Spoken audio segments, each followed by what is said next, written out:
we're going to move on to Natto Pharma. Thank you very much, Chris. And bring on Eric Anderson with Greg and Andrew. Hello, folks.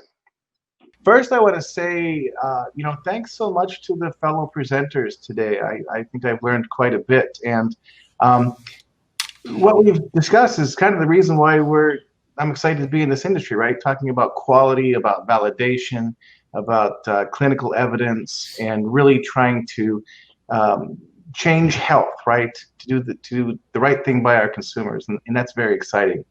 And so I represent Natto Pharma. We're the company that brought vitamin K2 to the natural products industry. Vitamin K2 is MeniQ7. So the question that I would ask today is, can a vitamin change the world? And so I'll spend the next couple of minutes trying to convince you that osteoporosis and atherosclerosis, or hardening the arteries, these are not normal byproducts of aging. These conditions are an indication of the last recognized vitamin deficiency, vitamin K2. So like vitamin C, vitamin D, or folate, these nutritional deficiencies can result in some real obvious issues: scurvy, rickets, neural tube defects. Vitamin K2 is indicative of a chronic deficiency, as we may recognize in children, but we also very much recognize as we age over time. Research shows us that 97% of the West are deficient in the amount of K vitamins that we need to fully activate the vitamin K dependent proteins. But to be clear, vitamin K2 is not vitamin K1. Vitamin K1, phylloquinone, discovered in 1924.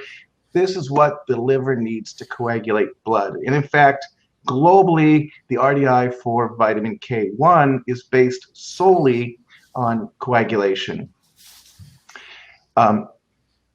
Excuse me.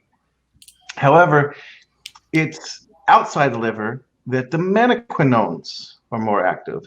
And vitamin K2 as menaquinone 7, this is the type of vitamin K that helps to put the calcium in the bones where you want it and keep it out of the arteries where you don't want it. This mechanism is driven by nutrition, not disease.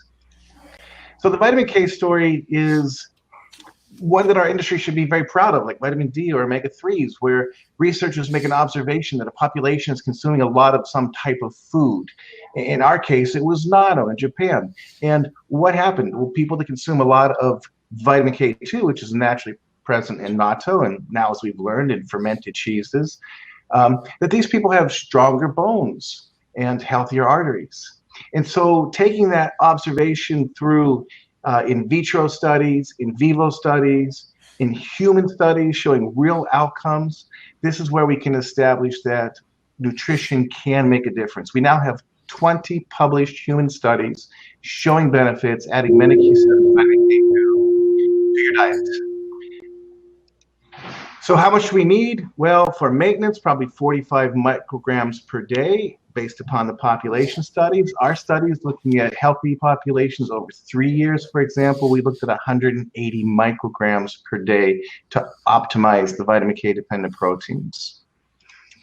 As retailers, you're probably interested that this is one of the fastest growing categories. 48% aggregate sales growth over the past few years. We see this trend growing, starting in bone health, now moving into cardiovascular and all. So yes, a vitamin can change the world, and we are committed to proselytizing the benefits of K2, and I welcome any questions that you may have. Thank you very much. I understand that. So Greg, would you like to ask a question? Sure. Hey, Eric, great job. Really appreciated the education there. It's almost a shame that we don't hear more about vitamin K2. Give me another 3 minutes. Yeah, MeniQ. So actually, that's my question. So I know that the 20 clinical trials and the compelling case for it, you made that really well. Why don't you just tell everyone kind of about your efforts to get MeniQ and vitamin K2 to have its own category?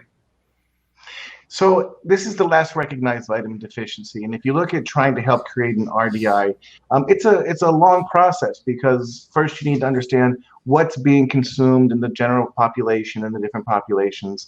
There has to be a compelling public health need. There has to be a direct link to adding the nutrient to the diet to result in a benefit, and so that's why you see things like choline are now being recognized as being very important.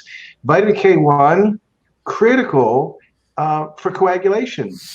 When it was discovered, coagulation in the German and Dutch starts with a K, hence vitamin K. It's phylloquinone. But we're not walking around with folks that are bleeding to death because of deficiency in vitamin K. However, osteoporosis and atherosclerosis, coronary arteries, the number one cause, the number one killer, with adequate K2 in the diet, what we've seen in the population studies and the therapeutic studies is that you can mitigate the progression of calcification and even regress. So these benefits go well beyond vitamin K1, and that's why we're building the cases. We just published a paper on the 21st of June in the journal Nutrients, arguing that, yes, we need an RDI for vitamin K2 separate from vitamin K1. Great. So Andrew, do you have a really quick question, because we're running out of time? Sure. From a formulating perspective, first, great presentation. Are there ingredients it works better with? Are there certain ingredients I shouldn't put it with? So we see vitamin K2 in lots of multi-mineral calcium combinations, very good. You may want to look at an encapsulation to keep a negative interaction between alkaline minerals, for example. Vitamin D3 is an obvious. D3, you need to make osteocalcin. Vitamin K2, you need to activate the osteocalcin. D3 plays a role in cardiovascular health. Omega-3s, love omega-3s. K2 and omega-3s, great combination. Great, thank you. Thank you very much, gentlemen. Thank you very much, Eric. And again, you can reach Eric if you just scroll down and go to his website, his mini website.